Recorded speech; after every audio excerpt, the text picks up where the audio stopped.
জাতীয়তাবাদী যুব দলের ওই থানার সেক্রেটারি এবং ঢাকা মহানগরী দক্ষিণের যুগ্ম আহ্বায়কের নেতৃত্বে একজনের উপর যে নির্মমভাবে হামলা করা হয়েছে, যে তাকে পাথর দিয়ে সেখানে আঘাত করে তাকে নির্মমভাবে হত্যা করা হয়েছে, এটাই আজকে প্রমাণিত হয়েছে। আসলে এদেশে যারা পুরাতন দায়িত্ব পালন করছে, অন্য বছর দায়িত্ব পালন করছে, তারা তাদের যে পুরাতন বন্দোবস্ত আছে, এই বন্দোবস্ত দিয়ে আমাদের রাষ্ট্রটাকে ঠিক রাখা যাবে না। আমাদের রাষ্ট্রটা ঠিক রাখতে হলে, আমাদের রাষ্ট্রটা গড়ে তুলতে হলে নতুন বন্দোবস্ত লাগবে। আর নতুন বন্দোবস্তটা হলো যারা সভাপতি উপদেষ্টা বা আল্লাহর নেতৃত্ব প্রতিষ্ঠার কথা বলে, তাদের দ্বারা এটা সম্ভব।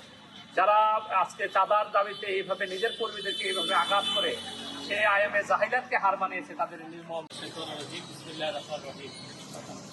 আজকে আমরা করবাবাসীর কাছে মূলত আখাউড়াবাসীর কাছে আবেদন জানানোর জন্য আমরা একত্রিত হয়েছি। ইতিমধ্যে আমরা আড়াইমারি কদমতলী শুরু করে আগামী 19শে জুলাই যে জাতীয় সমাবেশ জামাত ইসলামী ডাক দেওয়া হয়েছে 7 দফা দাবিতে, এই 7 দফা দাবিতে জামাত আয়োজিত জাতীয় সমাবেশ যাতে বাস্তবায়ন হয়, আমরা ইতিমধ্যে গণসংযোগ কাজ সম্পন্ন করেছি। আমরা আজকে এলাকাবাসী, বিশেষ করে দেশবাসীর কাছে এই কথা বলতে চাই, আমরা 54 বছরে আমাদের এই রাষ্ট্রটাকে আমরা সেইভাবে পাই না যেভাবে আমরা রাষ্ট্রটা পাওয়ার আশা করেছিলাম। আমাদের আকাঙ্ক্ষা ছিল আমরা একটা সুন্দর রাষ্ট্র পাবো, সুন্দর একটি দেশ পাবো, সুন্দর সমাজ পাবো, সুন্দর একটি কল্প এবং আকারা পাবো। দুঃখজনক হলো সত্য, যারা এই 54 বছরের রাষ্ট্রের দায়িত্ব পালন করেছে, তারা আমাদের এই রাষ্ট্রটাকে সেভাবে গড়ে তুলতে পারেনি। এদেশের মানুষের আকাঙ্ক্ষা অনুযায়ী, এদেশের মানুষের দীর্ঘদিনের গড়ে ওঠা যে সামাজিক তমুদন সাহিত্য সংস্কৃতি এর আলোকে যেভাবে রাষ্ট্রটা গড়ে তোলার কথা ছিল, তারা রাষ্ট্রটা সেভাবে গড়ে তুলতে পারেনি। এই জন্য আজকে সারা দেশে এই আওয়াজ উঠেছে। মূলত আমরা একটা পরিবর্তন চাই, আমরা একটা সুন্দর একটি সমাজ চাই।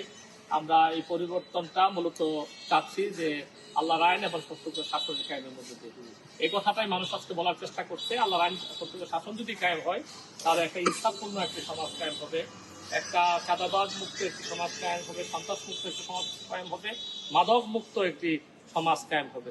আজকে আমরা গত 9 তারিখের একটি ঘটনা আপনারা দেখেছেন, ডাকাতে মৃত্যুতে, যে ঘটনা চাঁদার দাবিতে একটা দলের জাতীয়তাবাদী যুব দলের ওই থানার সেক্রেটারি এবং ঢাকা মহানগরী দক্ষিণের যুগ্ম আহ্বায়কের নেতৃত্বে একজনের উপর যে নির্মমভাবে হামলা করা হয়েছে, যে তাকে পাথর দিয়ে সেখানে আঘাত করে তাকে নির্মমভাবে হত্যা করা হয়েছে, এটাই আজকে প্রমাণিত হয়েছে। আসলে এদেশে যারা পুরাতন দায়িত্ব পালন করছে, অন্য বছর দায়িত্ব পালন করছে, তারা তাদের যে পুরাতন বন্দোবস্ত আছে, এই বন্দোবস্ত দিয়ে আমাদের রাষ্ট্রটাকে ঠিক রাখা যাবে না। আমাদের রাষ্ট্রটা ঠিক রাখতে হলে, আমাদের রাষ্ট্রটা গড়ে তুলতে হলে নতুন বন্দোবস্ত লাগবে। আর নতুন বন্দোবস্তটা হলো যারা সভাপতি উপদেষ্টা বা আল্লাহর নেতৃত্ব প্রতিষ্ঠার কথা বলে, তাদের দ্বারা এটা সম্ভব। যারা আজকে চাঁদার দাবিতে এইভাবে নিজের কর্মীদেরকে এইভাবে আঘাত করে সে আইএমএ জাহিলাতকে হার মানিয়েছে, তাদের নির্মম। ভিডিওটা আপনারা দেখবেন, আপনি 2-1 সেকেন্ড দেখার পর আর দেখার মতন অবস্থা নাই। নির্মম এক নারীতা, তাদের কর্মীরা, তাদের দ্বারাই আজকে আঘাত হচ্ছে।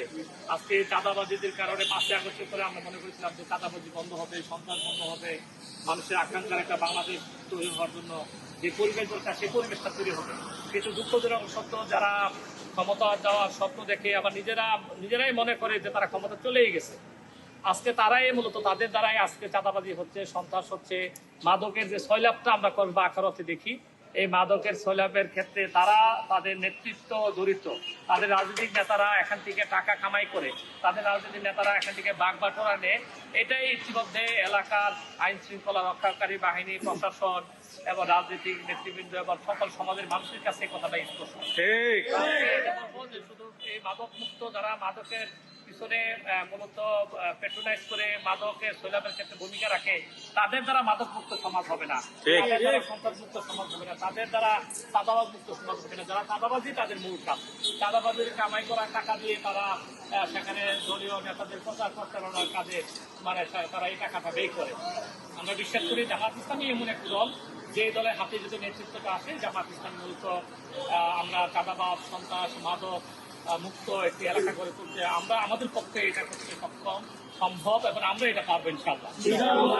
আখাউড়াবাসীর কাছে আহ্বান জানাবো আমরা 54 বছর যেহেতু দেখেছি যারা আমাদেরকে রাষ্ট্রের দায়িত্ব পালন করছে, আমাদের এলাকার দায়িত্ব পালন করছে, তারা আমাদেরকে সেভাবে আমাদেরকে শান্তিতে থাকতে দেয় নাই। আমাদের এলাকার আমাদের তরুণ সমাজকে সেখানে খুব ভালোভাবে লেখাপড়া করার পরিবেশ তারা দেয় নাই। শিক্ষা প্রতিষ্ঠানগুলো সুস্থ পরিবেশ ছিল না।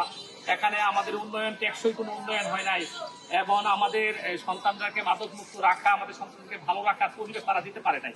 যেহেতু তারা ব্যর্থ, তারা ভোট চাওয়ার অধিকার তাদের নাই। ভোট চাওয়ার অধিকার তাদেরই আছে যারা এরকম স্বপ্ন দেখে যে আমরা সত্যিকার অর্থে সেখানে আমরা চাঁদাবাদ, সন্ত্রাস, মাদক মুক্ত একটি সুন্দর একটি এলাকা গড়ে তোলার স্বপ্ন যারা দেখে, তাদের পক্ষে এটা সম্ভব। আমরা এই জন্য এলাকাবাসীর কাছে আহ্বান জানাবো, আমরা একটিবারের জন্য আমরা ইনসাফের প্রতীক দাঁড়িপাল্লাকে আমরা দিয়ে দেখি।